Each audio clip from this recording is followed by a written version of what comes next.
tunapoenda uchaguzi uchao, tutakuwa waadilifu sana kuhakikisha ya kwamba wananchi wanalindwa. Hamjambo watazamaji, natumai mmekuwa na siku njema mahali popote mmekuwa mkinitazama. Karibuni ili tuendelee na uchambuzi wa habari zetu za kisiasa vile ambavyo zinaendelea kujiri hapa nchini Kenya.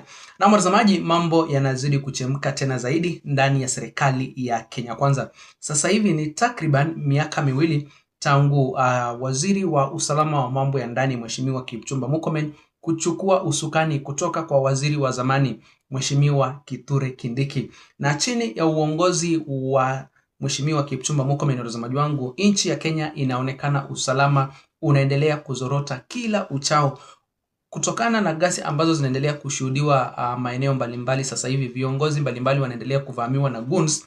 Viongozi wamekuwa wakimshinikiza waziri wa usalama wa mambo ya ndani Mheshimiwa Kipchumba Murkomen aweze kujiuzulu na hiyo nafasi yake ipatianwe kwa kiongozi mwingine. Kabla sijaendelea kuwafahamisha kwa kina, watazamaji wangu, ningependa kuomba uweze kulike video ndipo sasa iweze kuwa recommended kwa watazamaji wengi zaidi. Na watazamaji, kama kuna kiongozi ambaye yuko na kibarua kikubwa na kiongozi ambaye yupo taabani, ni waziri wa usalama wa mambo ya ndani Mheshimiwa Kipchumba Murkomen, kwa sababu sasa hivi Wakenya wote wanamwangalia ataendesha vipi mambo ya usalama hapa nchini Kenya tunapoelekea kwenye uchaguzi ujao wa mwaka wa 2027.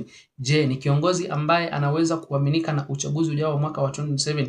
Kuna viongozi mbalimbali hata wenzake kutoka kwenye upande wa serikali ya Kenya Kwanza wamekuwa wakimshinikiza aweze kujiuzulu. Na wewe mtazamaji wangu, na kuuliza, kutokana na vile ambavyo umekuwa ukiona usalama umekuwa ukizorota hapa nchini Kenya, unaona kweli waziri wa usalama wa mambo ya ndani Mheshimiwa Kipchumba Murkomen anastahili kujiuzulu ama anastahili tu kuendelea na nafasi yake mpaka mwaka wa 2027? Hebu niachie maoni yako hapo kwenye eneo la comment section, na ningependa usikize ujumbe kutoka kwa Murkomen. Hatimaye amevunja kimya baada ya mavamizi ambayo yamefanywa siku ya leo maeneo mbalimbali kwenye timu ya Linda Mwananchi kule upande wa Nyahururu na pia kule Kisumu County. Kabla sija kuwekea video mtazamaji, nakumbusha tena ujunge nami hapa BMT Politics kwa kusubscribe na pia uweze kulike, kushare na comment ndipo sasa ujumbe ama hizo habari zetu ziweze kuwa recommended kwa watazamaji wengi zaidi. Tutakuwa waadilifu sana kuhakikisha ya kwamba wananchi wanalindwa. Nimesikitishwa sana kwamba kuna viongozi ambao sasa bado wanaeneza chuki. Tumeona huko Olkalau kulikuwa na viongozi wa opposition na wa opposition wenyewe pia, yaani wako wote wanasema wako united opposition, lakini mmoja wa opposition anaambia mwingine wa opposition usikanyake Olkalau, hapa Mlima Kenya ni ya chama fulani. Mimi nataka kusema ya kwamba hakuna sehemu ya Kenya imetengwa kwa chama fulani ama siasa fulani. Mwanasiasa yeyote ako na haki kutembea Kenya nzima, Wakristo wako na haki kutembea Kenya nzima, Wakenya wote wako na haki kusimama na kutembea Kenya mzima. Tutahakikisha Olkalau by elections tarehe 16 itaenda vizuri, na tutahakikisha Kenya mwaka kesho itakuwa na uchaguzi wa amani na utulivu, kwa sababu Wakenya wako na haki kupitia sheria na kupitia uongozi wetu katika wizara ya usalama, tuhakikishe kwamba usalama utakuwa sawa.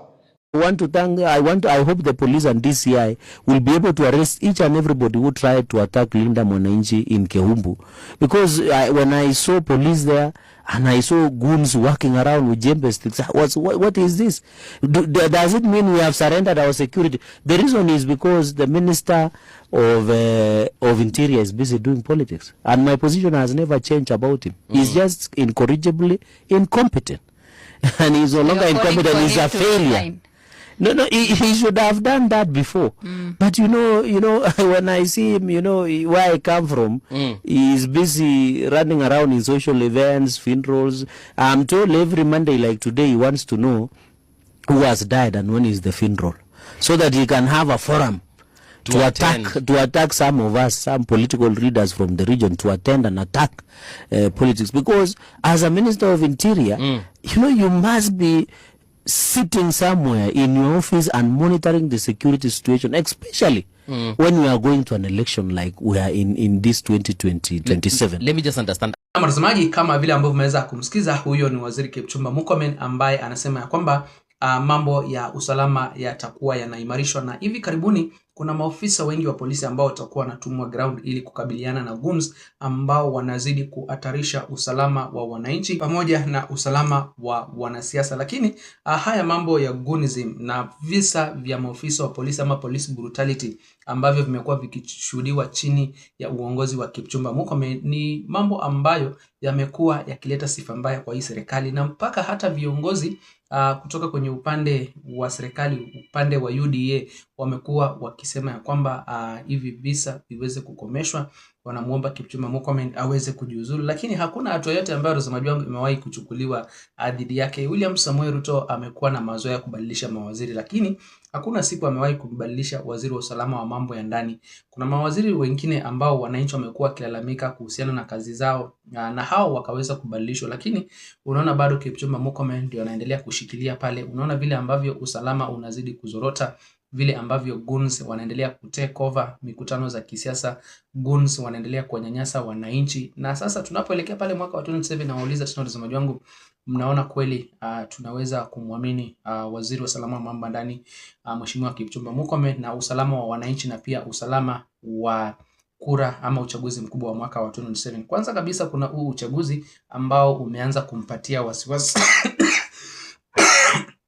Kwanza kabisa kuna huu uchaguzi mdogo wa kule Olkalau ambao tayari umeanza kumpatia wasiwasi waziri Kipchumba Murkomen pamoja na Inspector General, kwa sababu pale goons sasa hivi ni wengi, na unaona vile ambavyo DCP inaonekana itashinda na asilimia kubwa, na serikali unajua inahofia hilo jambo. Sasa unaona kila uchao former deputy president Mheshimiwa Rigathi Gachagua analalamika kwamba serikali inataka kuleta goons, walete fujo ndiposa huu uchaguzi uweze kuahirishwa. Kwa kweli wewe mtazamaji wangu, kulingana na hizi habari zote ambazo tumekuwa tukizipata, unaona Kipchumba Murkomen ataendesha uchaguzi ambao utakuwa ni wa haki na usawa, atapeana usalama wa kutosha kule Olkalau pamoja na uchaguzi wa 2027. Ama unaona huenda katika hizi chaguzi mbili kuna moja ambayo itakuwa postponed, kama vile ambavyo mwenyekiti wa IEBC Erastus Ethekon alisema ya kwamba kuna uwezekano kule Olkalau uchaguzi hautaweza kufanyika tarehe 16 kama vile ambavyo imepangwa, kutokana na fujo na gasi ambazo huenda zikashuhudiwa hiyo siku na visa vya wizi wa kura ama voter bribery pale Olkalau. Wewe mtazamaji, unaona ni lipi ambalo serikali inastahili kufanya? Je, ni kumbadilisha waziri Kipchumba Murkomen? Je, ni kuimarisha mambo ya usalama pale ground, ni kuleta maofisa wengi wa polisi, ama ni lipi ambalo linastahili kufanywa ili kuhakikisha kwamba wananchi wako salama, hawana hofu wakati watakuwa wanajitosa kwenye uchaguzi mdogo either wa Olkalau ama kwenye uchaguzi mkubwa wa mwaka wa 2027? Niache maoni yako hapo kwenye eneo la comment mtazamaji wangu, na kabla sijatamatisha ningependa kumkumbusha tena ujunge nami hapa BM Daily Politics kwa kusubscribe na pia uweze kulike, kushare na comment, ndipo ujumbe ama hizo habari zetu ziweze kuwa recommended kwa watazamaji wengi zaidi. Msana bado watazamaji, nitakuwa na hivi punde na habari zaidi za kuwafahamisha.